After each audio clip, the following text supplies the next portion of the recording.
If you know neither the enemy nor yourself, you will succumb in every battle. Sun Tzu. War is part of life. It's in the nature of most living organisms to engage in battle, defeat opponents, and to dominate. With humans, we see this happen in war, in business, on the soccer field, in video games, in a nightclub, and even on YouTube. And chances are that when we're not engaging in a battle with our environment, we're waging war against ourselves. The Art of War by Sun Tzu is an ancient Chinese military text composed of 13 chapters that are devoted to the strategic and tactical aspects of warfare. The Art of War explains in detail how we must behave in battle and, more importantly, how to win. What makes a strong army? In what manner should we approach the enemy on enclosed terrain? And how should we use spies to garner information or to spread fake news? Aside from specific tips on combat, the Art of War has a profound philosophical side to it. Sun Tzu argues that war shouldn't be taken lightly, that the highest form of warfare is defeating the enemy without fighting, and that being still and inscrutable is the business of a general. He emphasizes the use of intelligence over brute force and teaches us how to win battles the smart way. The beauty of the Art of War is that its wisdom can be applied to our modern lives as well, even in times of peace, when we don't have to deal with bloodshed, but rather with work, sports, and daily conflicts in general. This video explores the wisdom of Sun Tzu's work, The Art of War.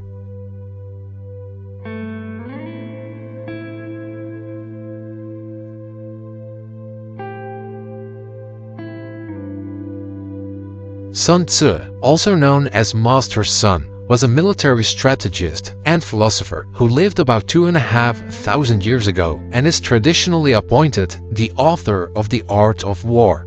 But some Chinese scholars doubt the existence of Sun Tzu and believe that The Art of War is a compilation of works by different authors. Sun Tzu, supposed to have lived during the time of the Zhou dynasty, around the time that the Taoist sage Lao Tzu and philosopher Confucius lived. His birthplace is disputed.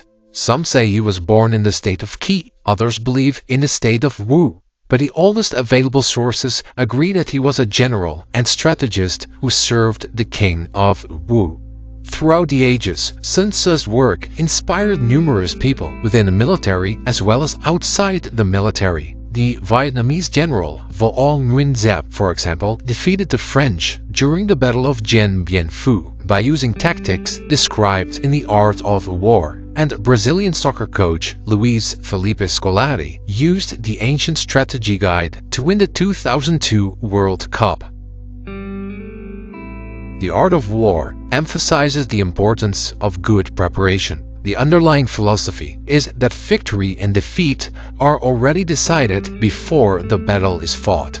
This means that with sufficient knowledge and calculations, it's possible to estimate the chances of winning a battle. Which side is stronger?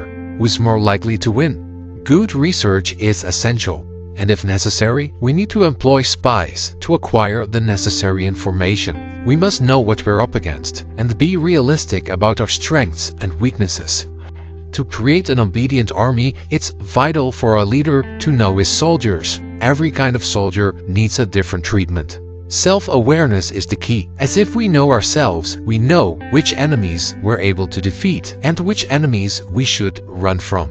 Oftentimes, it's better to avoid conflict if that avoids great loss. According to Sun Tzu, the highest victory is defeating the enemy without even fighting. Unfortunately, this ideal isn't always an option. That's why in life, we ought to pick our battles carefully, knowing which are worth fighting and which are a waste of energy and resources. And the battles we choose must be fought as efficient as possible. The strength of an army is limited. Even the biggest army in the world can run out of equipment, fuel, army vehicles, and of course the soldiers who operate them. Lengthy wars are disastrous for a country and its resources, and will only exhaust those that participate. Thus, the best way to win a battle is by striking quickly, with the minimal use of resources. Don't destroy the enemy's cities and resources when we can use them for our own, and don't needlessly kill the enemy's soldiers when they can join our ranks. Here we begin to see the Taoist influences in Sun Tzu's way of thinking, as he doesn't advocate for mindless destruction, but for waging war intelligently and leaving the enemy as intact as possible, so their force can become our own. I quote, "In war, better take a state intact than destroy it. Better take an army, a regiment, a detachment, a company intact than destroy them. Ultimate excellence lies not in winning every battle, but in defeating the enemy without ever fighting. The highest form of warfare is to attack strategy itself, the next, to attack alliances, the next, to attack armies. The lowest form of war is to attack cities. Siege warfare is the last resort." End quote. In war, victory is a product of measurement, estimation, calculation, and comparison. If victory is clear, fight. If defeat is certain, do not fight. If we choose to fight, we need to have sufficient knowledge in order to decide the right strategies that lead us to victory. For example, when we outnumber an enemy greatly, the best way to attack is by surrounding them. But when we are outnumbered, it's better to hide. In such a situation, applying guerrilla warfare has been a winning strategy for the Taliban in Afghanistan. The Taliban mingled with civilians and used secret hideouts and tunnel networks to remain unseen, while using sophisticated propaganda techniques and maintaining both cohesion and flexibility among their ranks. If they would have attacked their enemy head-on, they would certainly have lost, but by using coordinated hit-and-run techniques, they have proved to be a force to be reckoned with. A way to win smart is the art of deception. I quote, "When able, feign inability. When deploying troops, appear not to be. When near, appear far. When far, appear near." End quote.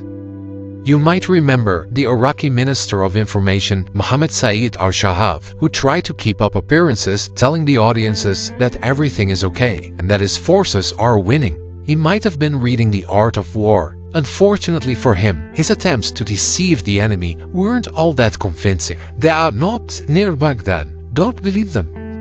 In war, it's essential to be adaptive to changing circumstances. Like water, war has no constant form.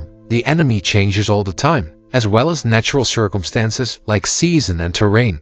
Sun Tzu encourages us to derive victory from the changing circumstances of the enemy while staying formless ourselves. This means that we should always observe the enemy carefully and prevent exposing ourselves to them. This is how we stay aware of our opponent's ever-changing dispositions, so we can use them to our advantage. For example, Sun Tzu tells us to avoid the keen spirit and instead attack the dull and homesick, and that we should watch certain patterns to determine the enemy's strength. As he puts it, defense implies lack, attack implies abundance.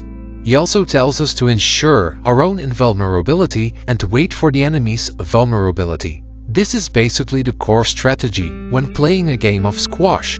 Focus on playing well. Wait for your opponent to make a mistake and exploit it.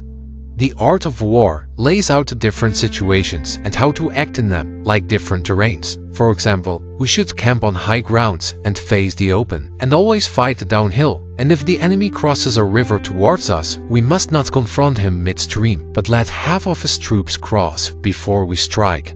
Sun Tzu distinguishes 9 kinds of battlegrounds that each require different ways of fighting. For example, when the ground is strategically advantageous to either side, it's strategic ground. For a company, this could be a specific location in a city, and for an army, it could be elevated terrain that is useful for combat.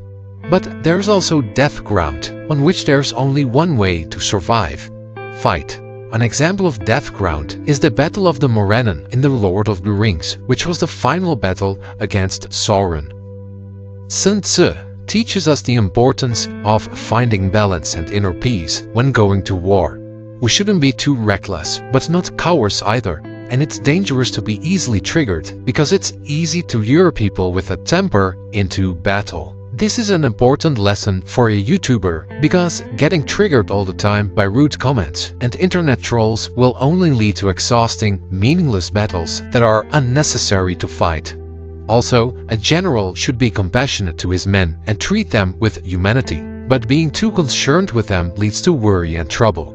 I quote, "There are 5 pitfalls for a general: recklessness, leading to destruction; cowardice, leading to capture; a hot temper, prone to provocation; a delicacy of honor, tending to shame; a concern for his men, leading to trouble."